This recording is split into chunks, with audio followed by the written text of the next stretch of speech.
Have you thought about making a bioactive bearded dragon enclosure? Well, I have, and today we're going to be discussing how to put one together. This is my bearded dragon. If you guys want to know how to make this enclosure, stick around.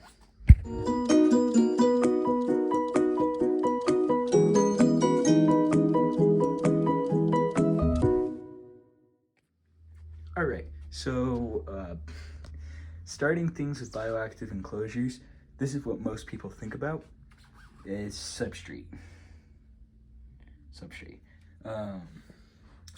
So what you want to do for substrate is, if you don't feel like spending $400 on Biodude substrate, then, well, not $400. You could be spending like $150 on Biodude substrate if you want to use his substrate. Go right ahead if you feel like spending $100 on just substrate, but his substrate is really good, so it's worth the price. I'm assuming. I've never used it, but I'm assuming it's worth the price. The only time that I'm going to be using his kits is for a leopard gecko that doesn't require a massive enclosure like a bearded dragon would. And there's reasons he has his stuff priced so high. It's because it's good quality, and all that stuff. But what I'm going to be doing for my bearded dragon's enclosure, this is not the enclosure that we're doing it in, because this is a 40 gallon. We're going to be doing his inside of a 75 gallon, or even a 90 gallon, which we're going to talk about later in this episode.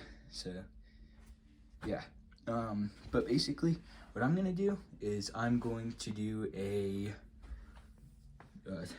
what's it called, Repti soil at the bottom and the middle layer, and then we're going to be doing a play sand, or Australian sand, on the top layer, and that's just going to give it more of a naturalistic look, because that Australian sand is straight from where they're from. Australian sand, you cannot use that as it's like the entire substrate for bioactive setup. That's just not going to work with plants that you'd be using for this setup. It's not going to work for your isopods or your springtails, which we'll talk about later. And just, yeah, you need something that holds humidity for your bottom layer of substrate. But you need something that holds humidity at the bottom and something that is dry on the top. Biodudes does that really well.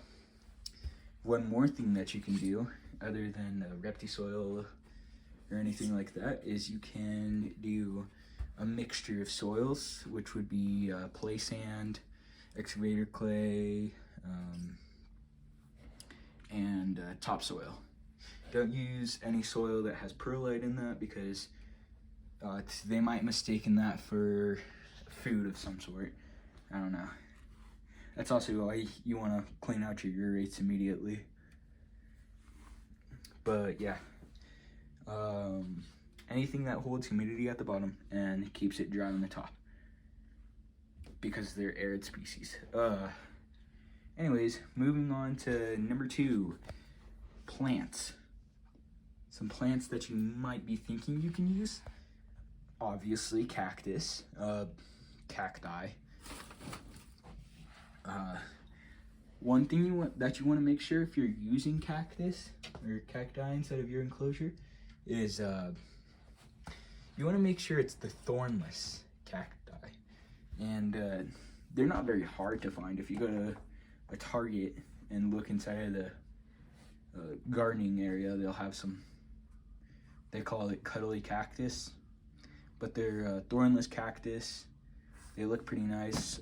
On the Biodude's website, he has some cacti for sale.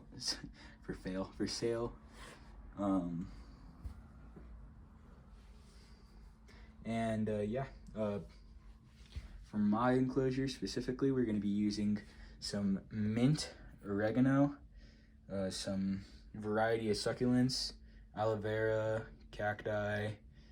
What else am I going to be using? Oh yeah, the elephant feed, or elephant bush, depends what you call it, where you're from. And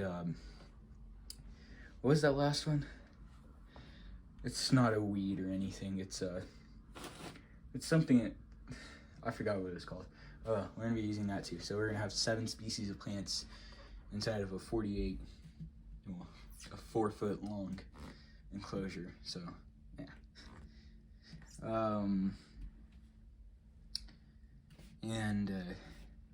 Yeah. We're also gonna be using all this driftwood inside of his new enclosure. We're gonna keep that rock in there. We're gonna keep the food in the water bowl in there, and we're gonna keep the background on here.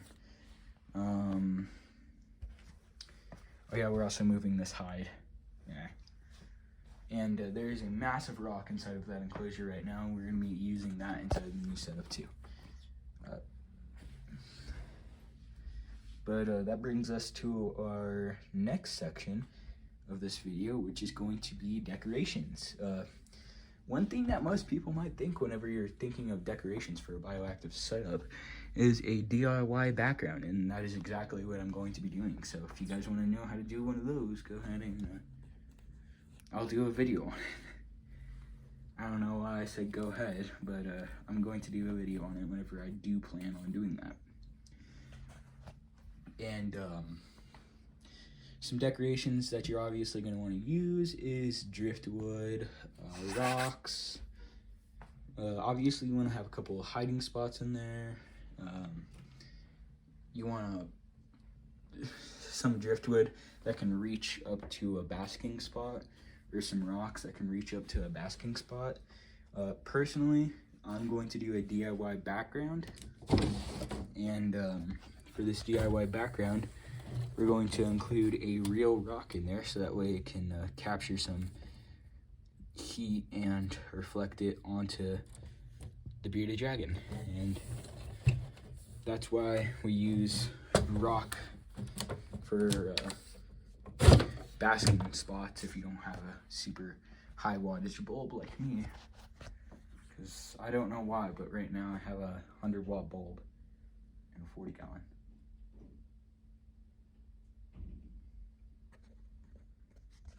But yeah, so that's decorations. I don't even know what number you're on, but the next one is going to be bugs. So that's gonna include springtails and isopods. So you can use a variety of isopods. Springtails, you want to use the arid type species of springtails. But for me, I'm going to be using the, what's it called? Powder orange isopods, because those seem to do really good instead of arid species bioactive enclosures. So that goes for leopard geckos, northern blue-tongued skinks, bearded dragons, obviously. Those are just 3 that I can list off right now, because those are stuff that everybody that knows reptiles knows about. So yeah. Oh yeah, one more thing that most people like to do, and I'm going to do in mine, is put superworms and mealworms inside of the substrate, because those are going to make tunnels and air out all the substrate in there. And most of the time, if you have a moist layer at the bottom, you're gonna have area for your bearded dragon to be able to dig around. So that's always a plus to that. But yeah, and that's it for the bugs, pretty much. They're kind of easy. They're the easier part. And this is why you want to have that moist layer at the bottom layer of your substrate, is because of those bugs. Those bugs are going to die and dry out if you don't have that moist layer of substrate at the bottom. But once you have that, that's pretty much your bioactive setup right there. But one more thing that we're going to go into is enclosure size and setup. So my personal preference is a minimum of 75 gallon, and there is no maximum. Yeah, if you could build a bamboo fence around your backyard and just keep it out there if you live in the right area. So if you live in Arizona, you could pretty much just keep your bearded dragon in your backyard. As long as you have bamboo fencing around it. It doesn't have to be bamboo fencing, but you have to have something that can keep predators out. So it has to be able to keep a dog out, it has to be able to keep a cat out, it has to be able to keep falcons and eagles out, hawks, raptors, you know. And whenever I say raptors, that doesn't mean like dinosaur raptors. That means you know, like eagles, hawks, falcons, all those things are raptors. Anything with big talons that you have to get a permit for. I think parrots are raptors. I don't know. Well, anyways, that brings us to setup. And for setup, I prefer anything that has a front opening. If you want to do the top axis, go right ahead. But this is what happened with my top axis. As you can see, it ripped. The screen ripped. And, well, that's how that worked. So, with this new setup, it's going to be 75 gallon. Because those are more easy to find on Craigslist and Facebook and stuff. Then a 90 gallon or 120 gallon would be found on Craigslist, Facebook, any of those things. But yeah,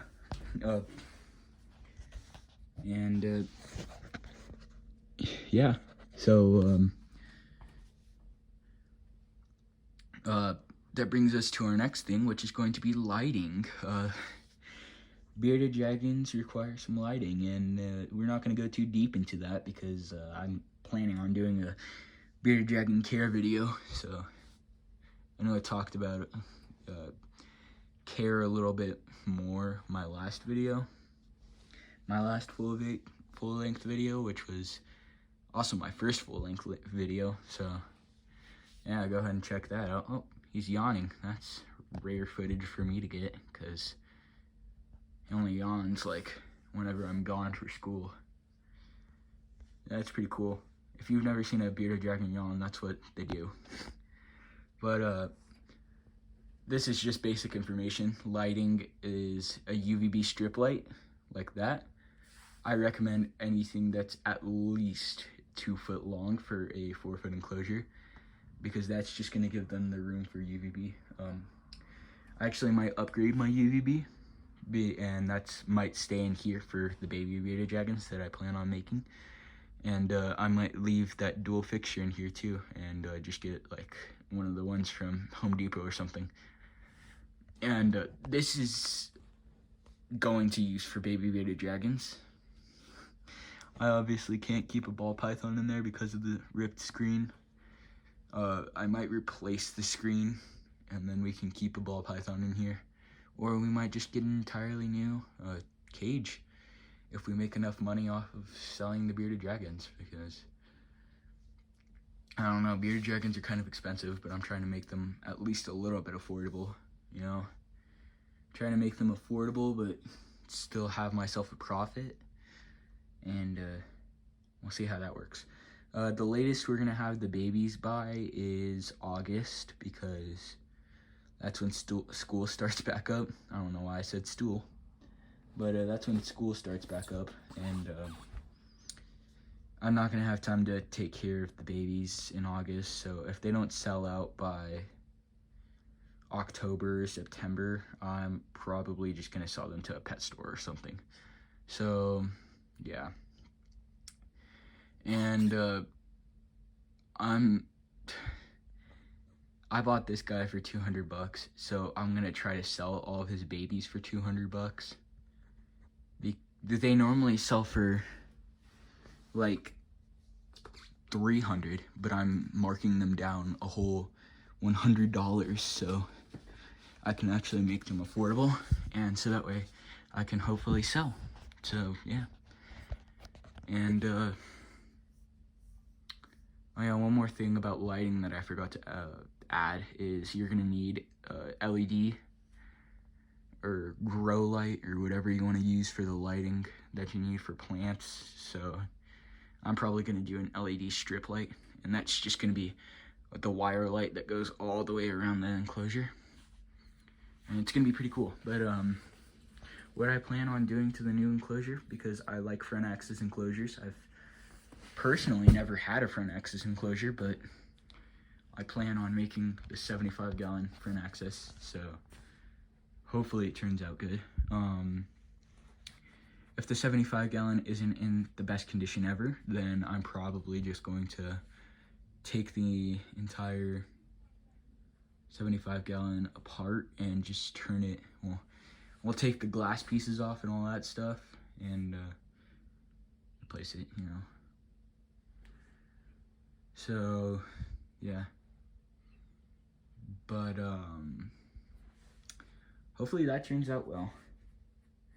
And then we'll do a screen mesh on the top. I don't really care for side ventilation. I know most people love side ventilation, and I like the idea of it, but side ventilation is kind of expensive, so yeah.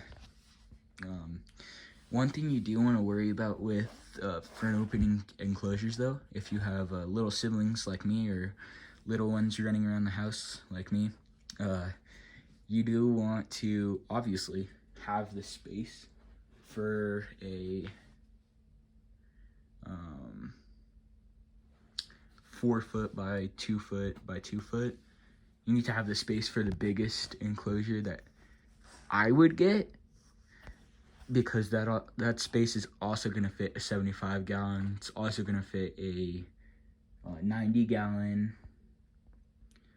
But yeah, and that's not a lot of room that it's going to take up. So like even this is in like the smallest area of my room besides the area between my bed and the walls. So yeah. But one thing that I might try to do actually is I don't know, I might try to, are you digging? Look at that. You can see him through the hide. He's all climbing inside of his baby hide right there. You can see he just climbed right in there. He heard me open the cage and he crawled right in there. I'm supposed to be eating black soldier fly larvae and Monday, so that's gonna be April 24th.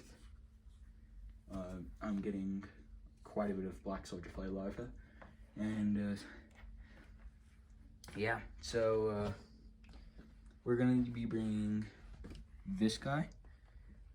We're gonna be shipping him out to Texas for our reptile convention, and it's gonna be a Repticon, and it's gonna be at the Dallas Convention Center.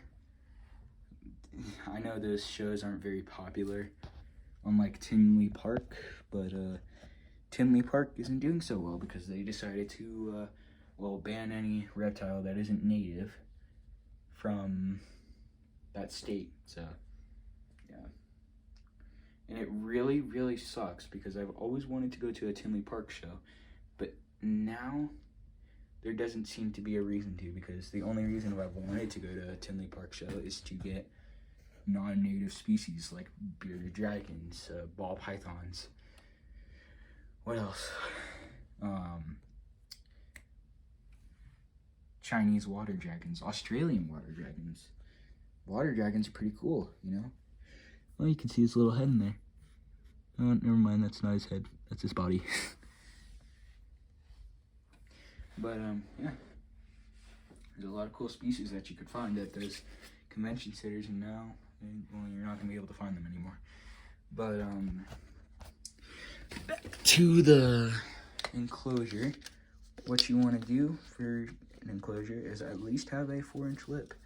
If you don't know what 4 inches looks like, is compared to a 40-gallon breeder. Most of you guys might have that. That's what a 4-inch lip looks like compared to a 40-gallon breeder. So it's not that much. I'm personally going to be giving my bearded dragon a 6-inch lip because he likes digging. So I'm gonna give him that space to dig. And then on top, I'm going to give him a 3-inch lip on the top. And we're gonna have the room for the doors because a 75-gallon is a little bit taller than this enclosure. Like, let's pull out the measurements. This tank is about 17 inches tall. And a 75-gallon is 21. Let's pull this out. 21 inches.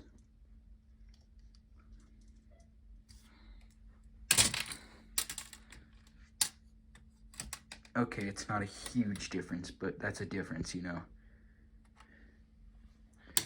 And overall, glass aquariums are pretty easy to take apart, and they're pretty easy to put back together too. You just get some silicone, stick everything back together. Silicone's like glue now, in my mind. I tried siliconing the lid for this cage, but it ripped so much that there's literally nothing for the silicone to reach. So I didn't get that done.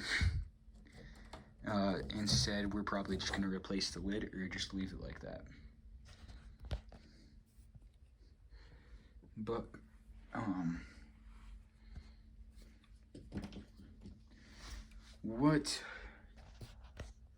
that's pretty much what's happening.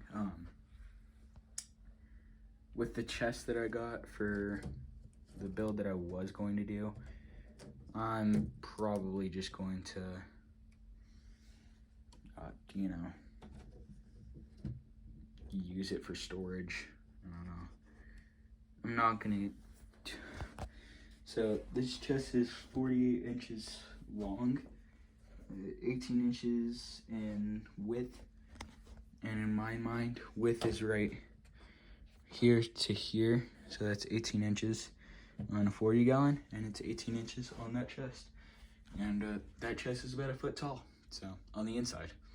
On the outside, it's about like 2 foot tall. But I was going to extend the height anyways, so yeah.